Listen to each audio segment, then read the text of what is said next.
This is a PRI exercise.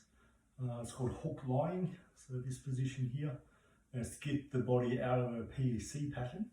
So this particular exercise helps the pelvis, the pelvic floor, the respiratory diaphragms, and the ability to be able to make air go into the front and back of the lungs, especially the back of the lungs.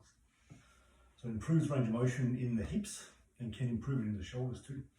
So I've got this position about 90 degrees with my legs here, and my hips, knees and feet are in the same line, and I'm up against the wall as much as what I comfortably can. So for me, my sacrum isn't touching, or my pelvis isn't touching the wall, but my lower back is, and up to about this level is touching. So you're just feeling the back touching the wall, the arms just resting on your knees here, so we're not holding them up. And from this position, I just maintain this position and I start breathing in it. So the way I breathe is in through my nose, placing the tongue on the roof of the mouth as I do it, in through the nose, the mouth closed.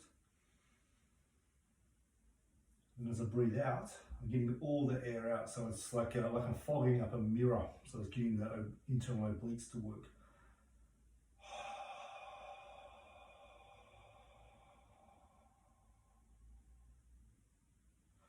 So we get all the air to come out here. And I keep this a little bit tight, a little bit in. Then I'll breathe in through the nose. And because I'm keeping this a bit tight here, the air has to go into the front and back of the lungs. What I don't want it to do is to go up this way. So that's the breathing. So breathing in through the nose, mouth closed, tongue on the roof of the mouth.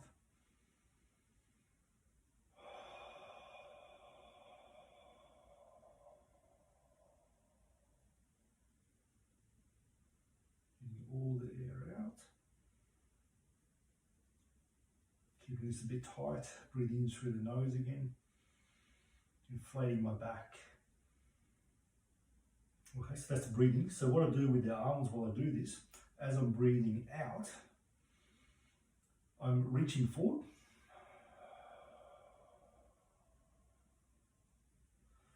And as I reach forward with my arms, this part of my back here, or my ribs, they're moving back. So ribs move back, arms slide forward.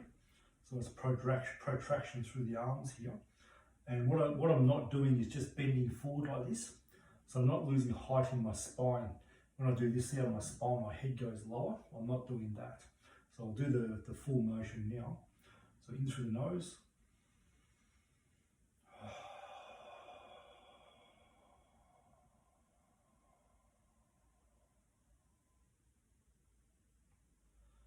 Hold that position. I am reaching forward. I breathe in, air goes into the back.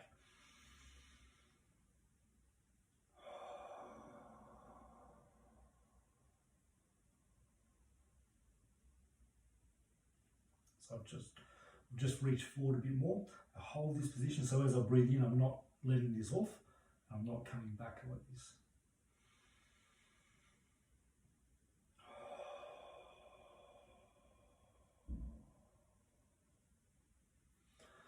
So 5 breaths and 5 sets of 5 breaths, and keeping your knees in line with your hips is important. So the hips tend to want to drift outwards, keep them in line that way. This exercise is great done at least once a day. Twice a day is even better to help you get out of pain much faster. And you'll feel a lot looser after this exercise. Some people can feel like they sweat a bit when they do this. It's surprisingly it's effective for getting your body out of the pattern that we're trying to get out of.